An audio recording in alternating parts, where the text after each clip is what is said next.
Shalom, shalom, Mishpachah. This is Moreh, Yahoshua, and I'm going to try to make this short as usual, as I've been trying to do.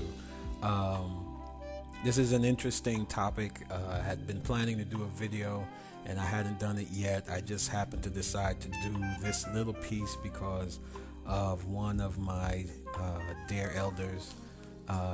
We're having this discussion in a group, and I like doing these videos now because it makes it a little clearer as to what I'm trying to say. And once again, the lighting in the back is bad. I should have gone downstairs in the studio to do this, but I want to do it real quick. The reading may not be quick because we have to read in context, and that's always my point. There's no disrespect in anything that I say. It's just that I want to make it clear as to what I am saying and what I feel the text is talking about. Just the text. Now, while I do, I will probably agree that those who, in fact, let me read my elder's statement. Not statement, but comment. And I just wanted to, so that we have an understanding. There it goes again. So we have an understanding as to what I'm trying to say. He says, Yisrael, the only tithable items were cattle. Oh, I'm sorry. If the only tithable items were cattle and produce, does that mean that people who were neither shepherds, ranchers, nor farmers got off scot-free without paying tithes? Now, what we're talking about is, he mentioned, those who are teaching that you cannot tithe money, and that money is not tithe. I would agree that money is not tithe according to the text that we're discussing, which is Deuteronomy chapter 14, verses 22 through 25. Actually, 22 through I'll say 29. Actually, I think that we have to always read in context, and not partially of particular statements or particular text. Again, tithable items is a phrase that I used, and he says that if the only tithable item were cattle and produce, does that mean that people who were neither shepherds, ranchers, nor farmers got off free without paying tithes?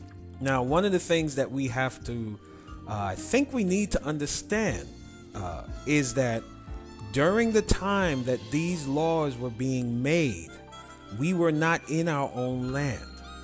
And especially in the book of Deuteronomy, when Yah is speaking to Yisrael, he is preparing them for going into the land and possessing the land. So many of the things that he's in a sense reiterating in the book of Deuteronomy is in preparedness to going into the land. And we're going to see that in a minute, in terms of what or the verbiage that is being used. My elder goes on and says that would leave carpenters and other artisans, as well as physicians and anyone other than the firstborn males who possess the inheritance of the land, free from paying tithes altogether. The stranger who joined unto Yisrael and dwelt within our gates would have also been exempt from paying tithes. Does that sound like wisdom, knowledge, and understanding of the Most High? Now, there are four things that I was actually going to type my answer, but I'm going to read what I was going to type and continue with what I'm about to say. We have to look at the scripture in context, And again, I mean no disrespect to my elders. I mean no disrespect to anybody, but we have to look. That light. We have to look in context to what the text is saying, the surroundings of the text. Okay, the text does not state that money is a tithe, and we're going to see when we get into it. The text does not state that the tithable items were to be exchanged for silver, money. The text does state that the tithable items were to be exchanged for money only if the trip to where Yah placed his name was too far to take the items. And we're going to see that twice when we begin to read. Verse number 3 is the text does state that upon arrival to the said place, that the money is to be exchanged back to items that one desires, and then we're going to see what items it names that one desires. The text does state that those items were to be eaten before Yah. Okay, so this is the text. We're not talking about what we might substitute today because of the fact that people are not. We're talking about what the text says, and the text does not say that money is the tithe, or money is a tithe. Concerning that text, it does not say that. Now, in order to understand what I'm saying, we have to go a couple chapters before. And the best place to start is chapter 12. Deuteronomy, or Devarim, chapter 12. Again, this is at a particular time, particular surroundings, a circumstance that is about to take place, or circumstances that are about to take place, and he is preparing Yisrael for when they get into the land that Yah has promised them. Okay, so keeping that in mind, let's read chapter 12. These are the laws and right rulings which you guard to do in the land which Yahweh Elohim of your fathers is giving you to possess all the days that you live on the soil. Completely destroy all the places where the nations which you are dispossessing serve their mighty ones. That wouldn't be in the place that they were in at that point, because they have not yet entered into the land that Yah has had promised to give to our fathers before us, or given us to possess. Verse 2, completely destroy all the places where the nations which you are dispossessing serve their mighty ones, on the high mountains and on the hills and every green tree. So when we got into the land, we were to destroy every single remnant of these false gods that were being worshipped in the land that we were going to possess.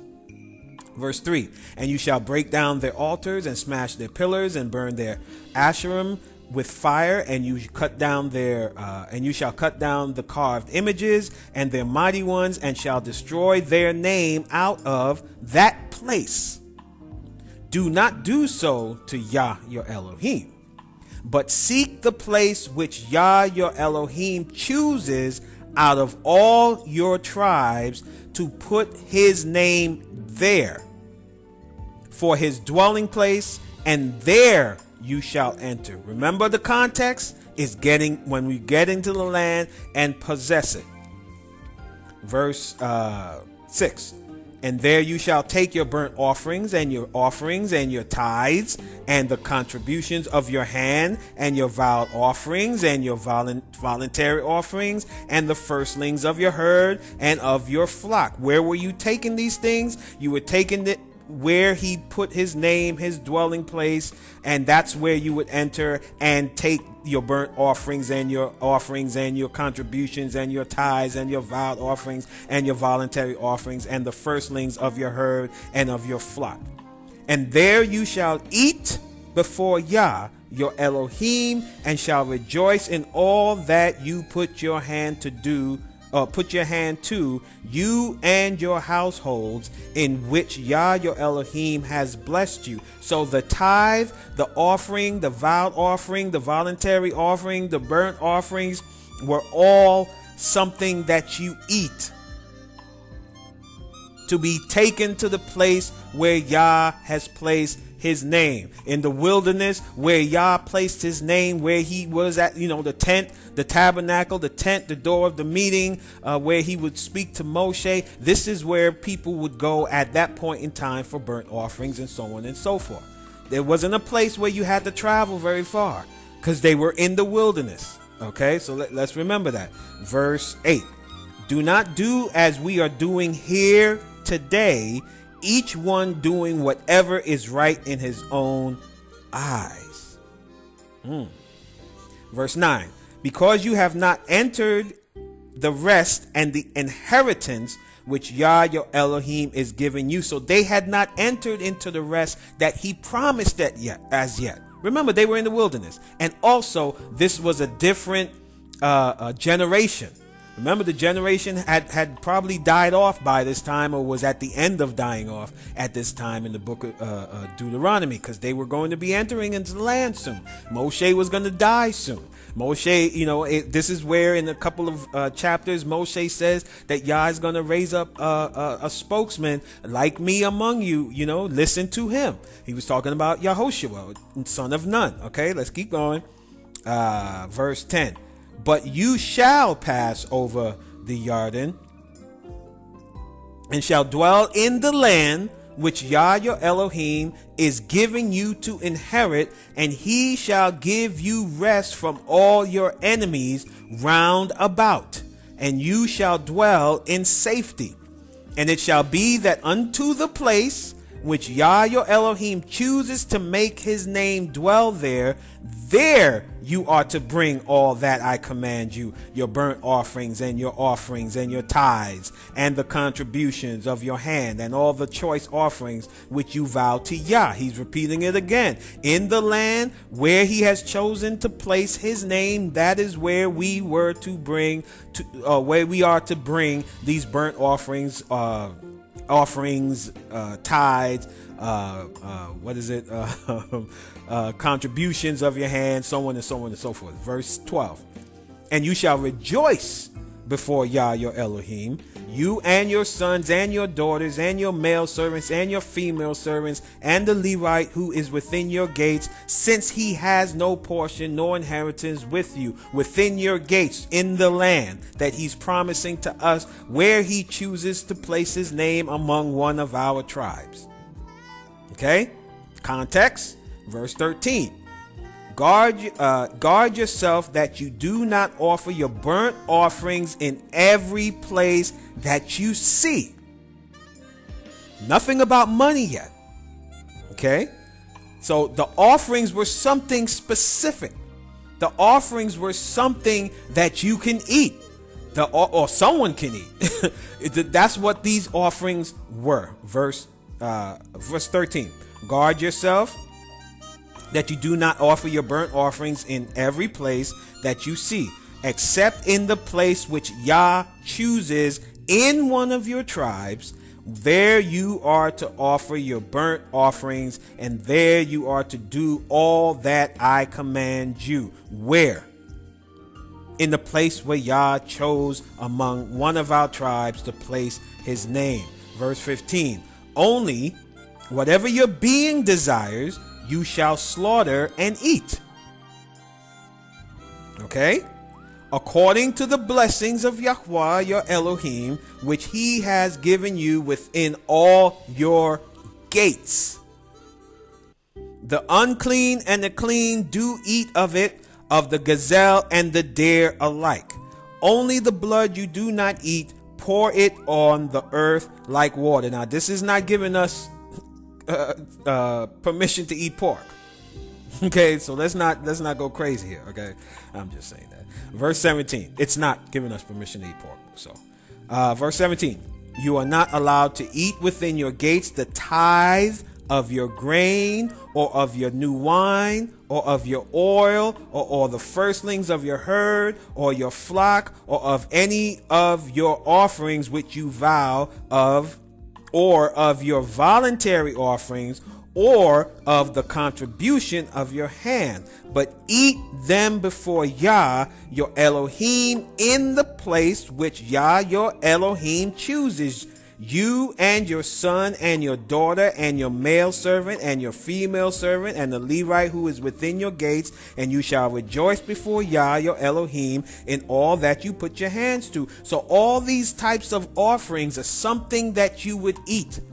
So out of these offerings, you can eat the flock, you can eat the part of the herd, you can eat the grain, you can, because it says what you desire to eat. Of these, what you desire. Of this list, what you desire. This is the context. I'm not dealing with today yet. I'm dealing with the context of what this text is talking about. Verse 19. Guard yourself that you do not forsake the Levi, as long as you live in your land. Are we in our land today? No, we're not in our land today. Okay, verse 20. When Yah your Elohim enlarges your border, when we grow and we get big in our land, from the time we enter the land, this is what we're talking about, as he has promised you, let me start it again. When Yah your Elohim enlarges your border, as he has promised you, and you say, let me eat meat, because you long to eat meat, you eat as much meat as your being desires. When the place where Yah your Elohim chooses to put his name is too far from you. This is talking about after when we expanded from just being in one particular spot, going over the Jordan, and once we began to expand, what did he say? He said, when you expand and the place where Yah your Elohim chooses to put his name is too far from you, then you shall slaughter from your herd and from your flock which Yah has given you, as I have commanded you, and you shall eat within your gates as much as your being desires. These are talking about the offerings. These are talking about the voluntary offerings and the contributions of your hand and so on. This is not talking about the tithe. He doesn't mention the tithe here. He's not talking about the tithe.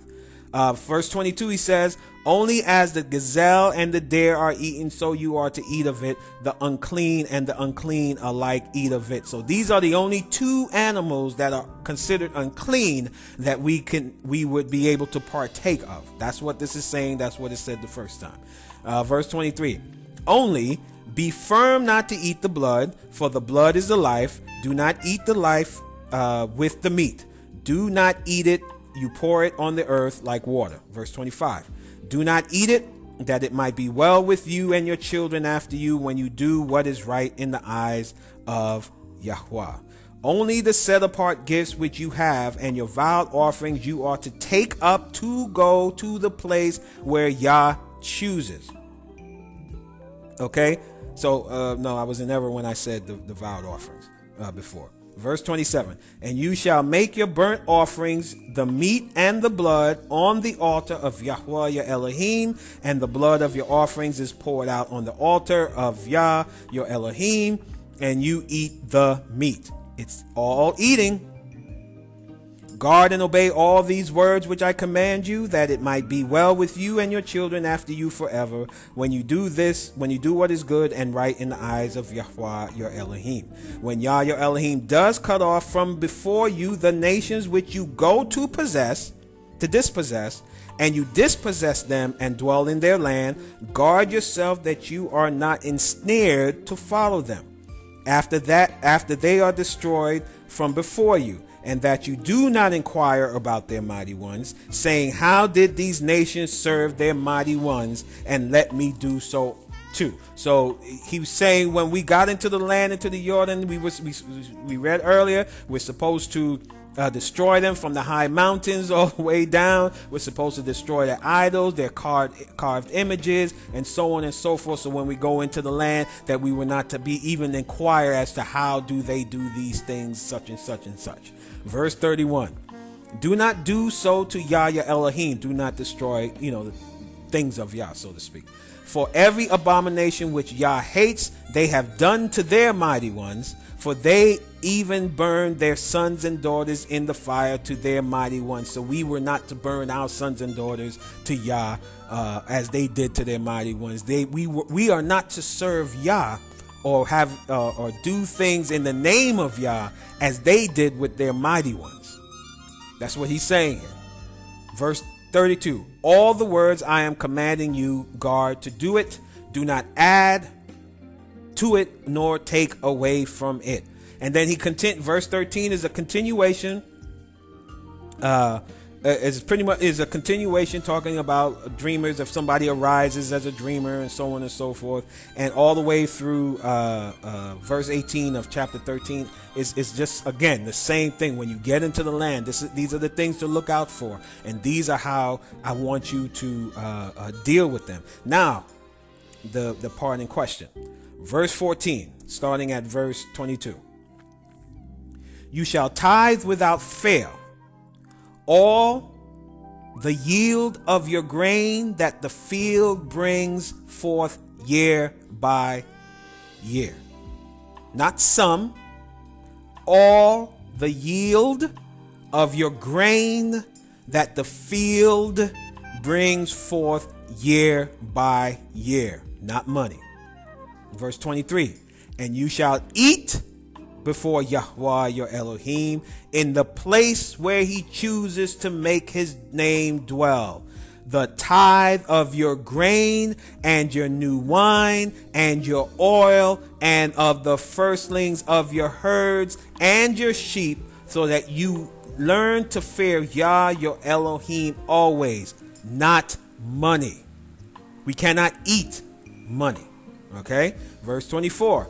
But when the way is too far for you, remember the context is about, expanding borders and everything. We saw that earlier with offerings and stuff. Same thing, expanding the borders. And when the place is too far, where Yah has placed his name from you, verse 14, verse 25, then you shall give it or transfer it or exchange it for silver or money, and shall take the silver in your hand and then go.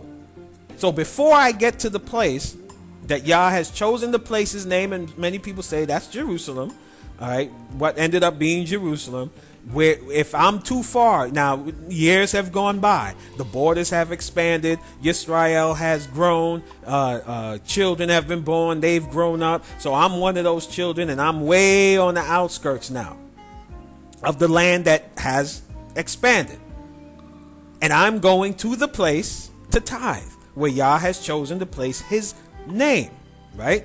What does it say? And you shall exchange for silver, and shall take the silver or the money in your hand and go to that place which Yah your Elohim chooses. This is not just any place. This is not just where Yisrael was. As we read earlier in chapter 12, it's a place that Yah chose that's within one of the tribes, and that would probably, some would say, Judah or Jerusalem, which was within, I believe, Judah. I'm not sure about that, but that's where everybody basically agrees that Yah chose to place his name, because that's where the temple was. Okay, that's where the temple was, and that's where he said to bring these things to him. Verse 26, and you shall use the silver or the money for whatever, verse 25, and you shall exchange it in money, and shall take the money in your hand and go to the place where Yah your Elohim chooses, and you shall use the silver for whatever your being desires. Now, what does this mean? This means that you will buy, or you will take the money that you exchange from with the cattle or the grain and the tithe. You got money so that you were able to make the trip, because you probably could, if you yielded a fortune in grain and oil and wine and cattle, you couldn't, maybe the trip would be too hard depending on how far you were. So he said, exchange it for money, take the money, go to the place, make the trip, go to the place where Yah chose to place his name, exchange that money back to what you desire, from cattle, sheep, wine, strong drink, for whatever your being desires out of those ingredients or those items. Why? Because those are the same items that Yah said further up in verse 23 that was the tithe. You tithe of, verse 22. You tithe of, verse 22. You shall tithe without fail all the yield of your grain that the field brings forth year by year. And you shall eat before Yah your Elohim in the place where he chose to make his name dwell, the tithe of your grain and your new wine and your oil and of the firstlings of your herds and the sheep. No money. The money was just an exchange to make the trip easier if you were too far to go with all that stuff to the place where Yah chose to place his name. And so we're back to verse 22. We changed the money. We have 25. Then you shall give it in silver and take the verse 26, I'm sorry, and you shall use the silver or exchange the silver for whatever your being desires, for cattle or sheep, for wine or strong drink. You had a choice. For whatever your being desires, and you shall eat there before Yah your Elohim, and you shall rejoice, you and your household. Continuing, it says, and do not forsake the Levite who is within your gates. Why would he say within your gates? Because he's telling us about doing these things, these tithes, within the gates of Jerusalem, within the gates of our borders, within the gates of where we possess the land. Verse 27, and do not forsake the Levite who is within your gates, for he is no part nor inheritance with you, for he has no part nor inheritance with you. At the end of every third year, you bring all the tithe of your increase of that year and store it up within your gates. And the Levite, because he has no portion nor inheritance with you, and the sojourner and the fatherless and the widow who are within your gates shall come and eat and be satisfied, so that Yah your Elohim does bless you in all the work of your hand. So when the comment it was made, what happens to the stranger who joined? Would he pay tithes? Well, it says right here, the Levite has no portion nor inheritance with you, and the sojourner or the stranger and the fatherless and the widow who are within your gates shall come and pay tithes. No, it says shall come and eat and be satisfied, so that Yahweh your Elohim does bless you in all the work of your hand that you do. So the stranger is taken care of, the stranger who joined and is within our gates. They are to come and partake and to eat and be happy and be joyous. Okay, so again, the text does not state that money is the tithe. The text does state that the tithable items were to be exchanged for money only if the trip where Yah placed his name was too far. Then you exchanged it for money, and then when you got to the land, the text does state that upon arrival to said place where the money is to be exchanged back to the items that were labeled change back to those items, what you desired out of those items, and eaten before Yah. The text states that the items were to be eaten before Yah. So, I mean, that's it. That's the. I just wanted to read it rather than try to type everything to try to and going back and forth to get. And try to get an understanding if there isn't an understanding as to what I'm trying to say. So that's it.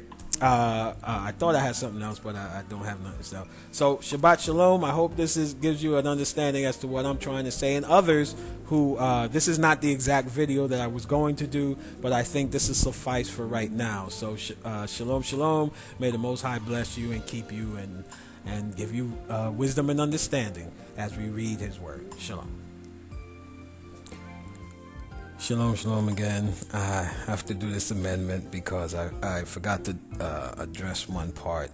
The part about that would leave carpenters, artisans, physicians.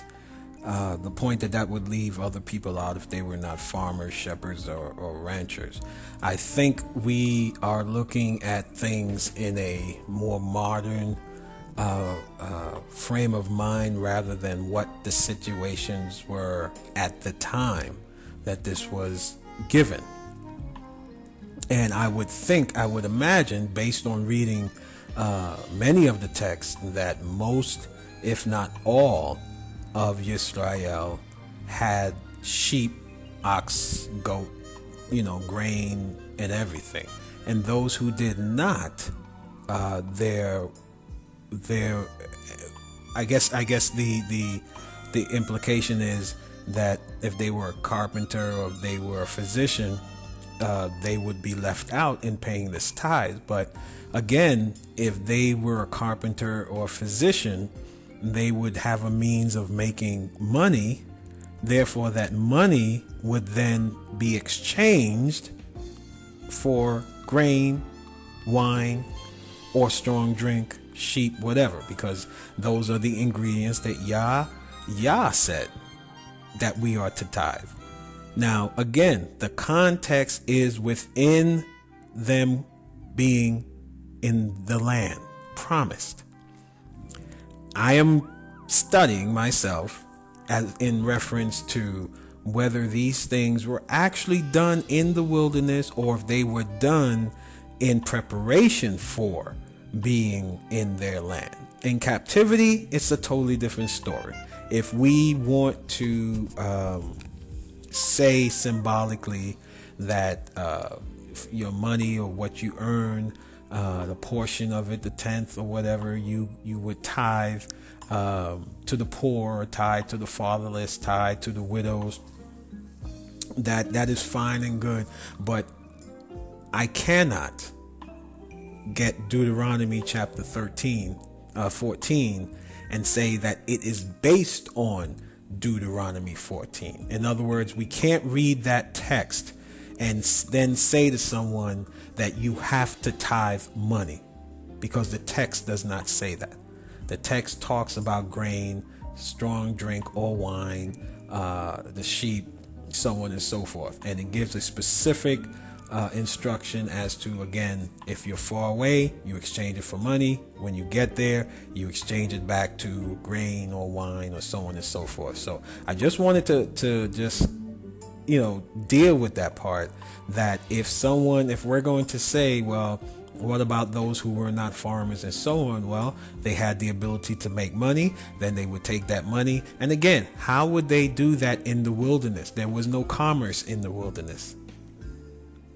There were, from what we can gather, or what I can gather right now, there was no buying and selling and businesses going on in the wilderness. Once we got into the land within our gates, in the land that Yah had promised to our forefathers, our forefathers, and then gave to that generation, and that began the conquering of the lands and the different nations. Then those things began to arise, rise up and stuff like that. So that was just my amendment, my point that I wanted to make, that I think Yah in the scriptures made provision for every situation at that time. And today we're in captivity, and I do not believe, I'm not saying we can't observe feast days. I can't say that we cannot symbolically do some of these things unto the Most High, but I cannot use the scripture to say that money is tithes, because according to the text, Yah did not say that money was the tithe. Yah specifically said what the tithe was, or what we were to tithe from, and money was not one of them. That's it. Shalom Aleichem. I love you all.